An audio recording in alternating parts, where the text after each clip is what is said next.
के media centre गौरवनीयुलु पेद्दलु Bharatiya Janata party senior नायकुलु केंद्र హోంశాఖ మంత్రి వర్యులు ఆదరణీయ శ్రీ అమిత్ షా గారు ఈ యొక్క మీడియాను ఉద్దేశించి మాట్లాడతారు. వేదిక సరే.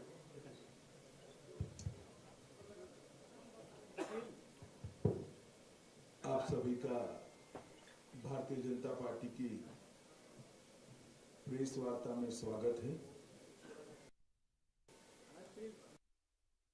सब जानते हैं आने वाले दिनों में तेलंगाना विधानसभा के चुनाव होने वाले हैं. ये चुनाव तेलंगाना राज्य के लिए और तेलंगाना के सभी नागरिकों के लिए बहुत महत्वपूर्ण और दिशा दर्शक चुनाव होने वाला है, क्योंकि एक लंबे संघर्ष की पृष्ठभूमि तेलंगाना की रचना हुई. अलग तेलंगाना राज्य की मांग में तेलंगाना प्राइड के साथ साथ खुशहाल तेलंगाना ही एक मुद्दा था. और 10 साल के बाद जब पीछे मुड़कर देखते हैं तो रेवेन्यू सरप्लस स्टेट से लाखों करोड़ों का ऋण आज तेलंगाना स्टेट पर है. तेलंगाना की प्राप्ति के लिए जिन युवाओं ने अपना सर्वोच्च बलिदान दिया था, करीब 1500 युवाओं ने दिया था, उन्होंने तेलंगाना की भविष्य की पीढ़ी के लिए अपना सब कुछ बलिदान किया था. आज युवा बिल्कुल निराश खड़ा है. किसान, दलित, बैकवर्ड्स बिल्कुल निराश खड़े हैं और सभी लोग तेलंगाना के भविष्य को लेकर आशंकित हैं. 30 नवंबर को तेलंगाना का चुनाव होना है. मैं तेलंगाना की जनता को, सारे मतदाताओं को अपील करना चाहता हूं कि आपका एक वोट केवल एक विधायक या एक सरकार का निर्णय नहीं करेगा. आपका एक वोट तेलंगाना और भारत के भविष्य का निर्णय और निर्धार करेगा. इसलिए सारी पार्टियों के परफॉर्मेंस के इवैल्यूएशन के साथ आप वोट कीजिए. और मुझे भरोसा है कि तेलंगाना के सूज्ञ मतदाता जब ये पृष्ठभूमि को चेक कर वोट देंगे तो निश्चित ही तेलंगाना के मतदाता की पसंदगी कमल निशान पर होगी, मोदी जी की भारतीय जनता पार्टी पर होगी. ये 10 साल में बीआरएस ने एक प्रकार से करप्शन के अलावे कोई उद्यम नहीं किया है. मिशन भागीरथ घोटाला हो, पासपोर्ट स्कैम हो, मियापुर भूमि सौदे का 4000 करोड़ का घोटाला हो, आउटर रिंग रोड सिर्फ पौने दाम पर बेच देने का घोटाला हो, कालेश्वरम परियोजना का घोटाला हो, शराब घोटाले को हम सभी जानते ही है. ग्रेनाइट घोटाले में कितना मनी लॉन्ड्रिंग हुआ वो कोई छिपी बात नहीं है. 2020 की बाढ़ राहत में भी घोटाला किया गया. की रिपोर्ट से स्पष्ट हो गया है कि मिशन काकतीय में 22,000 करोड़ रुपए का बजट समाप्त होने के बाद भी सिर्फ 65% काम हुआ है. और बीआरएस के कार्यकर्ता दलित बंधु जो 2 बेडरूम हॉल किचन का स्कीम है उसमें भी उगाही कर कर दलितों से पैसा लेते हैं। ये सारी बातें आज तेलंगाना की जनता की जनमानस में स्थिर हो चुकी हैं और तेलंगाना की जनता मानती है कि केसीआर की पार्टी बीआरएस ने यहाँ पर घपले, घोटाले और भ्रष्टाचार की सिवाय कुछ नहीं किया। किसी भी सरकार की क्रेडिबिलिटी, इसकी विश्वसनीयता, उसने अपने जो घोषणा पत्र घोषित किए हैं इसमें कितने वादे पूरे किए हैं इसके आधार पर होती है। 1 लाख नौकरियां देने का वादा किया था, 8 से ज्यादा पेपर लीक हुए और क्यों पेपर लीक हुए हम सब जानते हैं। भर्तियां हो नहीं पाई। 3000 रुपया प्रतिमाह बेकारी भत्ता देने का वादा किया था, वो भी पूरा नहीं हुआ। 40 लाख बच्चों को केजी से पीजी तक मुफ्त शिक्षा देनी थी, वो भी वादा पूरा नहीं हुआ। 7 लाख गरीबों को घर देने का वादा उन्होंने पूरा नहीं किया, मोदी जी ने इसका प्रयास किया। गरीबों का 1 लाख रुपए का लोन माफ करना था, वो भी नहीं हुआ। हर जिले में एक सुपर स्पेशलिटी अस्पताल खोलना था, वो भी नहीं हुआ है। Cinema city, pharma city, textile city, sports city और एजुकेशन सिटी, ये सभी बनाने का वादा था। सिटी कहीं पर दिखाई नहीं पड़ती है और सिटी के लिए जो जमीन था वो सारा गबन कर कर केसीआर के लोगों ने भ्रष्टाचार किया है। इसके दूसरी ओर भारतीय जनता पार्टी की नरेंद्र मोदी सरकार ने भारतीय जनता पार्टी के स्थापना से 1950 से जनसंघ से लेकर अब तक जितने वादे किए थे ये 9 साल में हमने सभी वादे पूरे किए हैं। चाहे राम मंदिर बनाने का वादा हो, चाहे धारा 370 को समाप्त करने का वादा हो, चाहे ट्रिपल तलाक को समाप्त करने का वादा हो, चाहे गरीब कल्याण का वादा हो। हमने कई सारे गरीब कल्याण के काम केसीआर सरकार के असहयोग के बावजूद भी यहाँ किए हैं। जैसे 40 लाख लाभार्थियों को, किसानों को हर साल 6000 रुपया मोदी सरकार चेक से दे रही है। 54 लाख गरीबों के घर में पीने का पानी नल से जल पहुंचाया। लगभग 33 लाख घरों में तेलंगाना के शौचालय बनाया। 1 करोड़ 90 लाख गरीबों को हर साल 5 किलो, हर महीने 5 किलो अनाज प्रति व्यक्ति हम दे रहे हैं। 11,50,000 माताओं को उज्ज्वला का गैस का सिलेंडर दिया। 2.5 लाख घर बनाए और ग्रामीण सड़क योजना भी 12,000 किलोमीटर बनाई। तो कौन पार्टी अपने वादे पूरे कर रही है, इससे इसकी विश्वसनीयता खड़ी होती है। और यहाँ पर केसीआर सरकार के खिलाफ एक बहुत बड़ा रोष तुष्टीकरण की राजनीति का भी है। हमारा संविधान किसी भी वर्ग विशेष को स्पेशल फेवर परमिट नहीं करता है। तुष्टीकरण की राजनीति के चलते जो तेलंगाना का प्राइड है, तेलंगाना का गौरव जिसके साथ जुड़ा है, जिसमें हजारों लोगों ने अपनी जान गंवाई, वो हैदराबाद विमोचन दिन को भी केसीआर ने मनाने का वादा तोड़ा है। इसके साथ साथ रिलीजियस रिजर्वेशन, केसीआर ने पूरे देश में एक ही राज्य ऐसा है जहां रिलीजियस रिजर्वेशन दिया जाता है जो संविधान सम्मत नहीं है, गैर संविधानिक 4% रिलीजियस रिजर्वेशन दिया है। हम ये मुस्लिम रिजर्वेशन को समाप्त कर कर ये 4% SC, ST और OBC का रिजर्वेशन लाएंगे और न्याय देने का प्रयास भी करेंगे। मैंने कभी भी ऐसा आदेश नहीं देखा है। तेलंगाना सरकार के गृह विभाग ने मीडिया को आदेश दिया कि दंगों में अगर आरोपी अल्पसंख्यक है तो इसका नाम मत छापिए। दंगे दंगे होते हैं।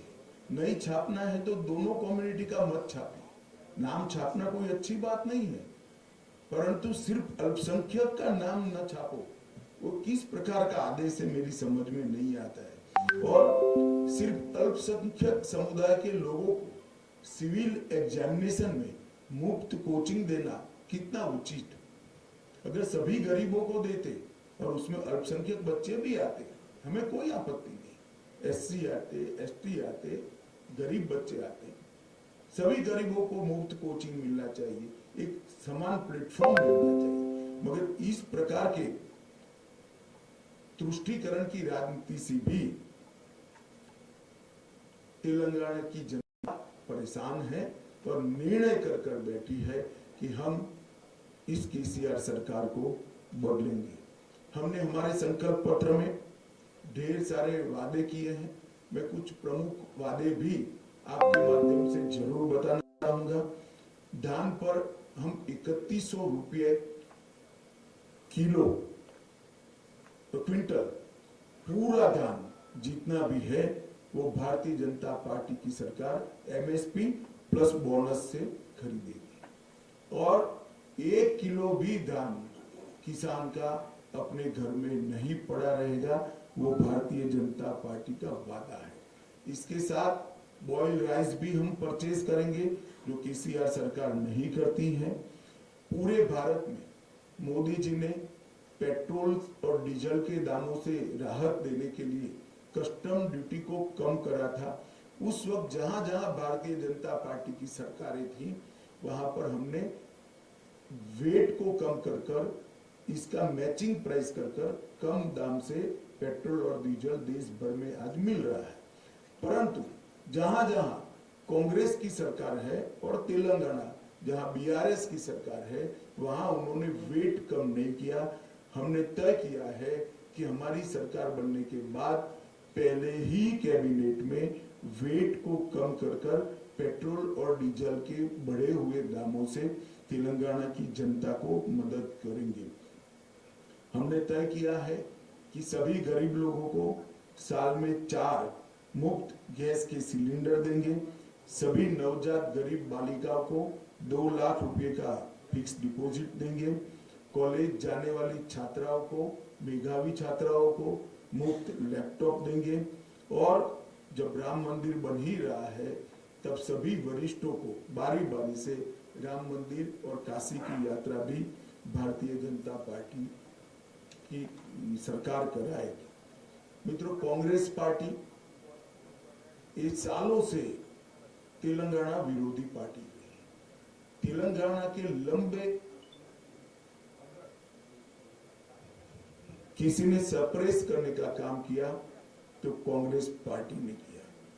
पहले भी जब संयुक्त आंध्र प्रदेश था तब भी श्री अंजय्या का सार्वजनिक अपमान आज भी तेलंगाना की जनता भूल नहीं सकती। नरसिम्हा राव जी को जिस तरह से अपमानित किया वो भी तेलंगाना की जनता आज भी नहीं भूल सकती। और तेलंगाना आंदोलन में 2009 में अलग तेलंगाना का वादा करने के बाद भी न देने के कारण कम से कम 15 युवाओं ने अपनी जान गंवाई। जब तेलंगाना की जनता बीआरएस को, टीआरएस को बदलना चाहती है, मैं तेलंगाना की जनता को स्पष्ट रूप से बताना चाहता हूं कि आप ओवैसी को वोट दोगे तो भी वो बीआरएस के पास जाने वाला है, आप कांग्रेस को वोट दोगे तो भी वो केसीआर के साथ जाना है। ये ट्रैक रिकॉर्ड है।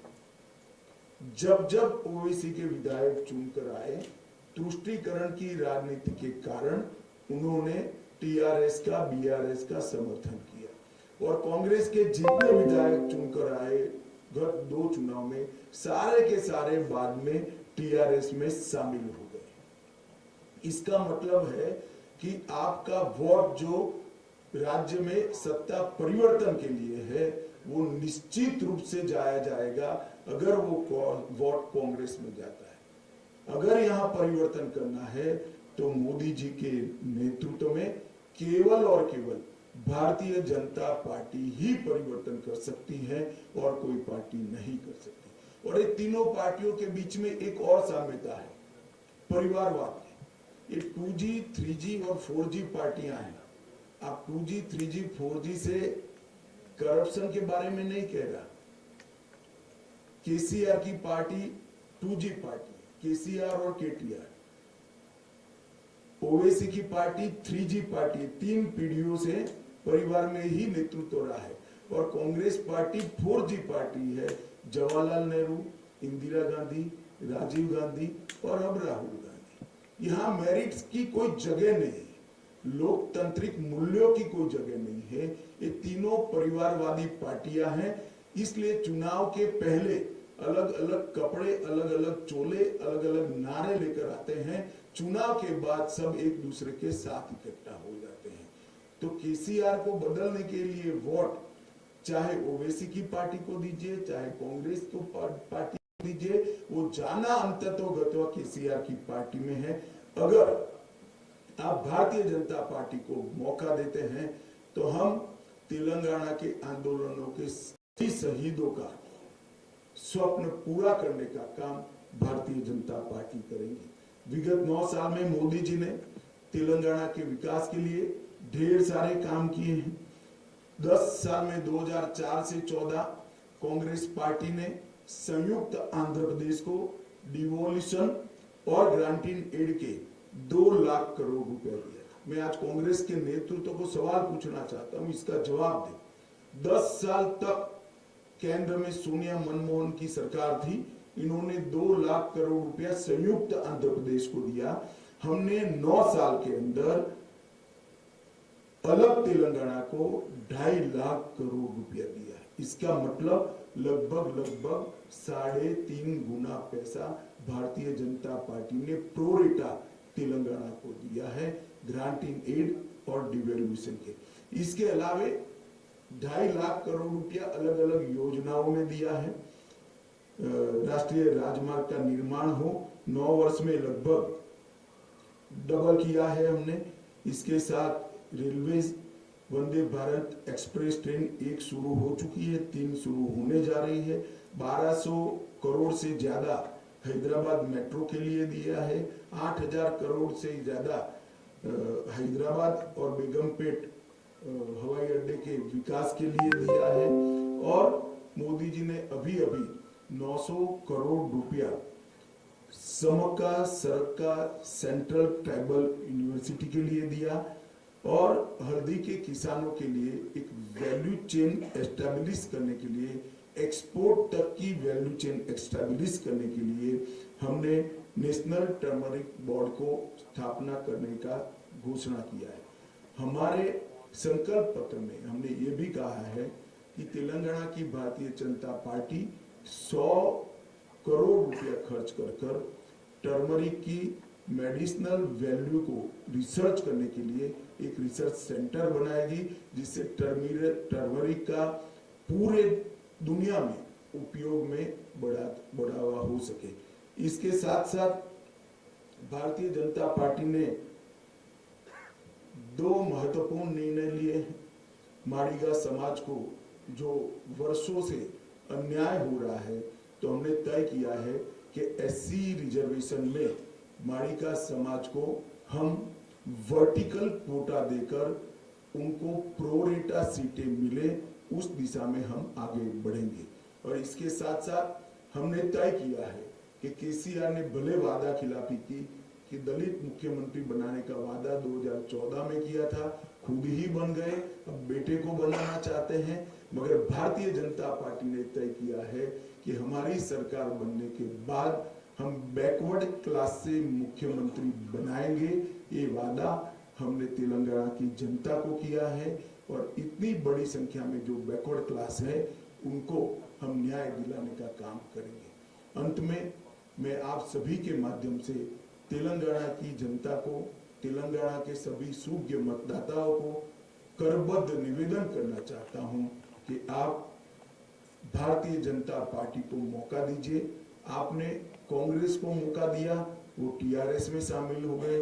आपने टीआरएस को मौका दिया, करप्शन के अलावे कुछ नहीं किया, बदहाली के अलावे कुछ नहीं किया, केवल और केवल तुष्टीकरण की राजनीति की है। अब भारतीय जनता पार्टी को मौका दीजिए।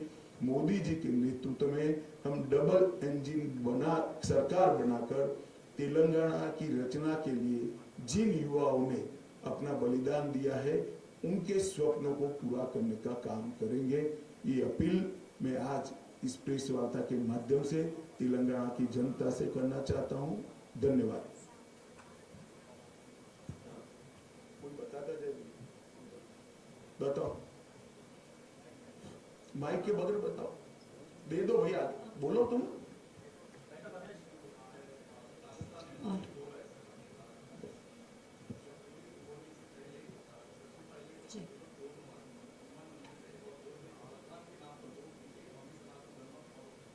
चलो अच्छी बात है, बहुत लेट ज्ञान आए। अमित शाह जी, सुरेखा इंडिया टीवी से एमआईएम और बीआरएस ये कर रही है कि अगर भाजपा को अगर मौका दिया जाता है तो यहाँ पर कम्युनल वायलेंस और मॉब लिंचिंग जैसी घटनाएं बढ़ेंगी और उसी को लेकर मुद्दा भी बना रही है, कई जगह पर प्रचार कर रही है। आप क्या जवाब देना चाहिए? देखिए, दंगों के लिए भारतीय जनता पार्टी का ट्रैक रिकॉर्ड आप सब कुछ ऑनलाइन उपलब्ध होता है, चेक कर सकते हैं। जहां जहां भारतीय जनता पार्टी की सरकारें बनी है वहां दंगे समाप्त हो गए। दंगों का ट्रैक रिकॉर्ड सबसे खराब अगर किसी का है तो कांग्रेस पार्टी का। हम अपीसमेंट नहीं करते लॉ एंड ऑर्डर में, और क्योंकि अपीसमेंट नहीं करते, किसी की हिम्मत नहीं है दंगा कराने की। जहां जहां भारतीय जनता पार्टी की सरकारें बनी है वहां वहां दंगे बंद हुए हैं, बड़े नहीं। वोट आप मोदी को देंगे वो फाइनली जाएगा बीआरएस के पास। जैसा आप कांग्रेस के ऊपर आरोप लगा रहे, सेम वही बात उन्होंने भी बोली कि कोई सवाल ही नहीं खड़ा होता। मैं सार्वजनिक रूप से स्पष्ट करना चाहता हूं, भारतीय जनता पार्टी और बीआरएस से कभी सैद्धांतिक रूप से समझौता नहीं हो सकता, ना पॉलिटिकल अलायंस हो सकता है, ना टैक्टिकल अलायंस हो सकता है। Sir, this is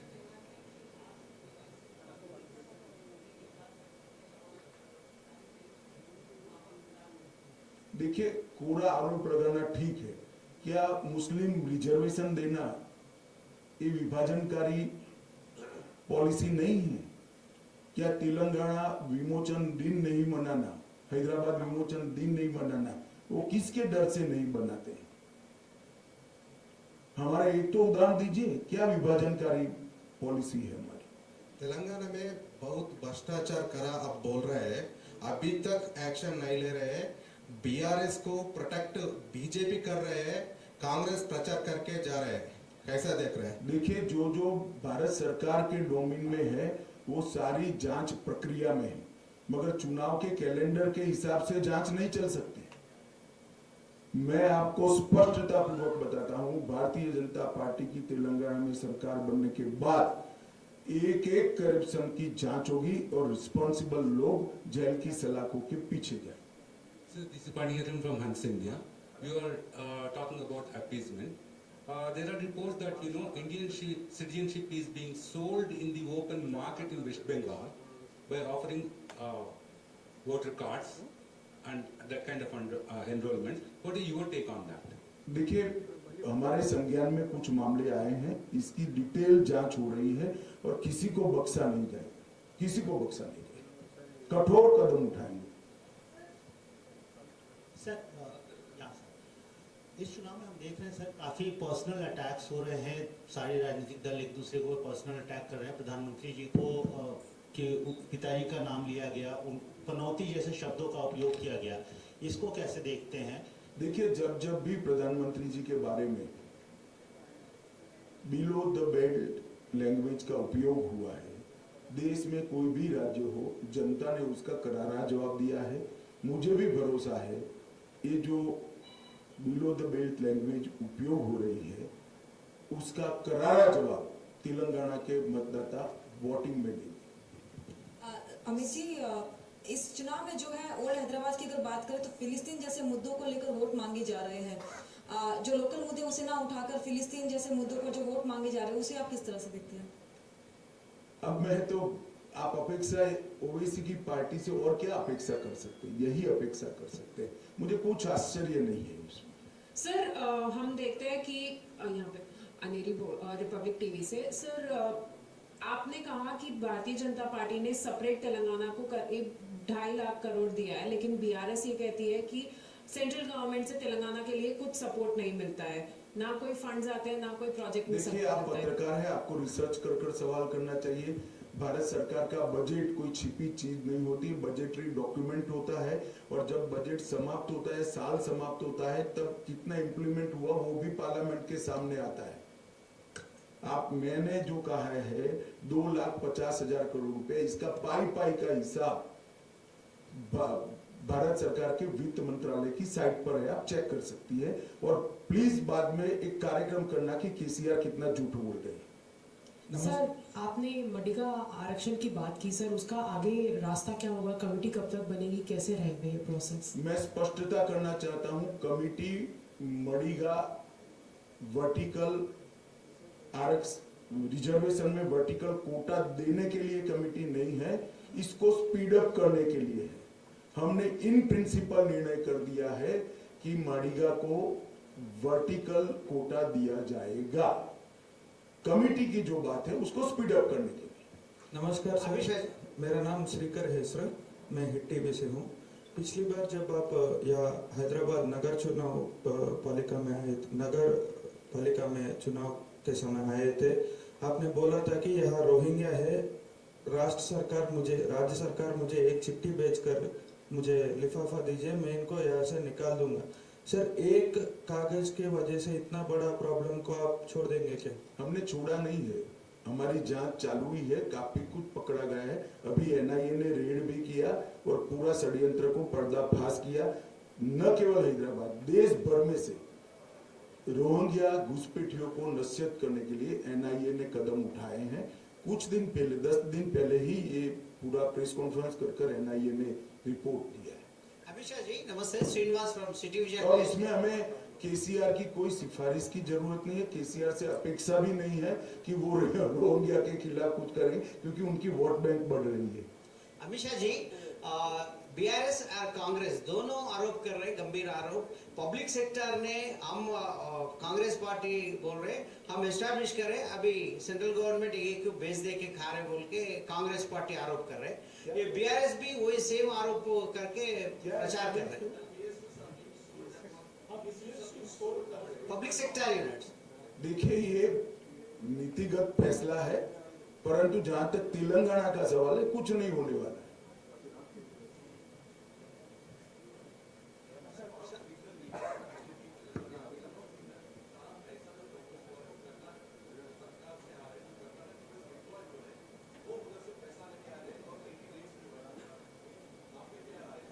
राय क्या है भाई, एजेंसियां को अपना काम करना चाहिए, चुनाव आयोग ने अपना काम करना चाहिए। कांग्रेस और बीआरएस दोनों का करप्शन के पैसों से चुनाव को पॉल्यूट करने का एक बड़ा लंबा हिस्ट्री रहा है। भारतीय जनता पार्टी इसमें विश्वास नहीं करती।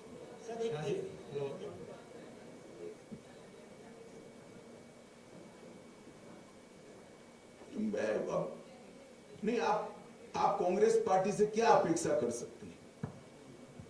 इससे ज्यादा अच्छी अपेक्षा कर ही नहीं सकते आप, वो ही करेंगे। शाह जी मैं हिंदी मिलाप से हूँ, विकास जगताप। इधर आपने कहा कि 9 साल में 9 करोड़ रुपए हमने राज्य सरकार को दिए हैं और 2.5 लाख रुपए भी दिए हैं, लेकिन केसीआर जी कहते हैं, केटीआर जी कहते हैं आपने कोई हम पर एहसान नहीं किया है। जो हमारा हक है तेलंगाना का, वो हक आपने दिया है। आपने अतिरिक्त क्या दिया है? पहले समझ लीजिए, मेरा प्रश्न पूरा नहीं हुआ हो गया, मैं समझ गया। मेरा जवाब देने के बाद आप फिर से पूछ सकते हैं। हम जो टैक्स दे रहे हैं वो पहले समझो ना, मैं बोला ही हूँ डिवोल्यूशन और ग्रांटिंग एड का पैसा है, हेड के साथ बोला हूँ। मैं भी मानता हूँ ये तेलंगाना का अधिकार है। भारत सरकार ने कोई किसी प्रकार का उपकार नहीं किया है, परंतु पहले अधिकार नहीं दिया जाता था। 2004 से 14 में अधिकार भी नहीं दिया जाता था, हमने अधिकार पूरा दिया है। और केसीआर को शायद अकाउंटिंग के हेड समझने में बहुत दिक्कत आएगी, उनका एक अलग मूड होता है और एक घर पर बैठकर सरकार चलाने वालों के समझ में भी नहीं आता है, फार्म हाउस में समझ में नहीं आता है, इसके लिए सेक्रेटरीट में जाकर मीटिंग करनी पड़ती है।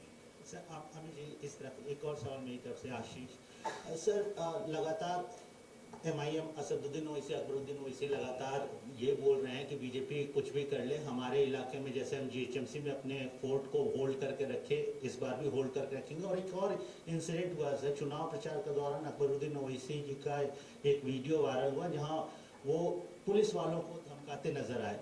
इस पर आपकी प्रतिक्रिया क्या है? देखिए, इस पर मेरी प्रतिक्रिया का कोई मतलब नहीं। यहाँ चुनाव है, पूरा तंत्र चुनाव आयोग के को चलाना है। चुनाव आयोग इसकी संज्ञान लेगा और कदम उठाएंगे। मैं इस पर कोई टिप्पणी नहीं कर सकता।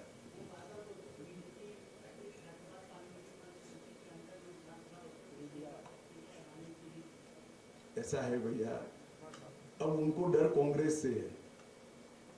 इस बार उनकी वोट बैंक में कांग्रेस बड़ा डिवीजन कर रही है, थोड़े डरे हुए हैं।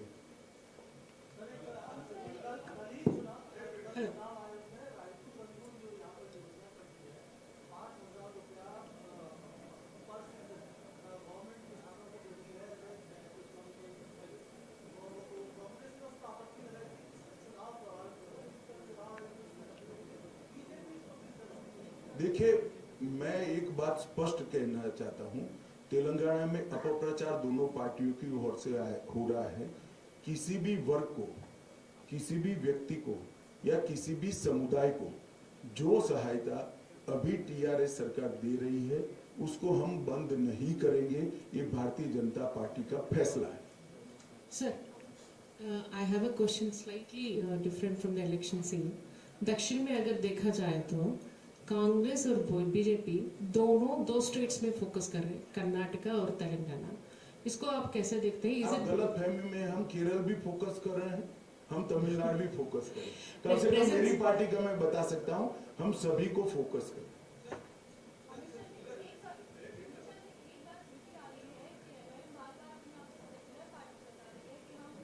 आप मानती हो क्या? अरे भाई, आप जब कन्विंस हो तभी मुझे पूछे ना, आप मानती हो क्या ये सेक्युलर पार्टी है? चलिए, ऐसे सवाल नहीं पूछते, बाकी सारे लोग भी आपके बारे में सोचें। सर मैं सराय से नहीं, उर्दू पेपर से हूँ। सर मेरा क्वेश्चन ये है कि वज़ीर आज़म नरेंद्र मोदी साहब सबका साथ सबका विकास बताते हैं, तो बीजेपी का जो मंशूर जारी किया उसमें बताया गया कि मुस्लिम रिजर्वेशन हम खत्म किया जाएगा SSA वाला। और पुराने शहर में खासतौर पे वहाँ पर जो मुकामी पार्टी से जो काम कर रही है वहाँ पर लोगों को शिकायत है कि वहाँ तरक्की नहीं। तो आपका उसके लिए खासतौर ओल्ड सिटी के लिए क्या डेवलपमेंट है? देखिए, बैठिए, सबका साथ सबका विकास, इसका मतलब है सरकारी योजनाओं में किसी को भी धर्म के आधार पर अन्याय नहीं होगा। आप तेलंगाना में से एक भी उदाहरण ले लीजिए कि माइनॉरिटी के है इसलिए उनको गैस का सिलेंडर नहीं मिला है। एक भी उदाहरण लाइए। या माइनॉरिटी का बंदा है तो उसको मुफ्त अनाज नहीं मिला है। मगर सबका साथ सबका विकास का मतलब ये नहीं है कि गैर संवैधानिक रिजर्वेशन दिया जाए। हम धर्म के रिजर्वेशन के खिलाफ है और धर्म के आधारित रिजर्वेशन को हमारा संविधान मान्यता नहीं देता है।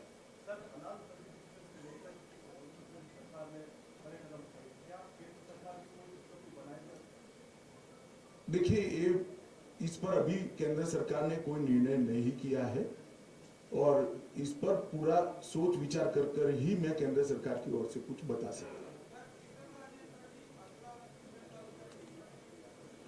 हूं। जो भी बनेगा बैकवर्ड क्लास से बनेगा और हमारा मुख्यमंत्री हम चुनाव के बाद विधायकों से मशवरा कर तय करें।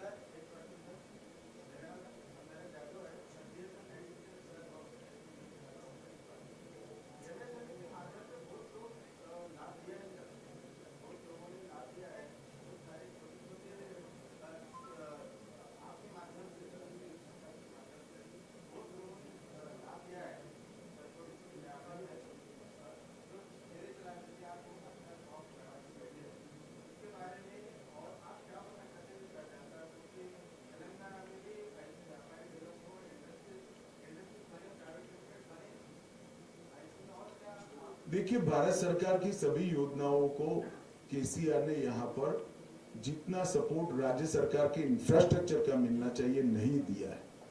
इसके लिए भारत सरकार की 125 के करीब सभी योजनाओं का अच्छा इम्प्लीमेंटेशन नहीं हो रहा है। इसीलिए मैं अपील करने आया हूं कि डबल इंजन की सरकार लाइए, नरेंद्र मोदी गवर्नमेंट की सभी योजनाओं को हम 100% इम्प्लीमेंटेशन करेंगे। मुझे लगता है आप बहुत स्ट्रेच कर अब सवालों में जा रहे हैं, तो आप सभी का धन्यवाद और मैं आशा करता हूं मेरी फीलिंग को आप जनता तक जरूर पहुंचाइए। बहुत बहुत धन्यवाद। అందరికీ ధన్యవాదాలు। ఈ యొక్క పత్రికా సమావేశం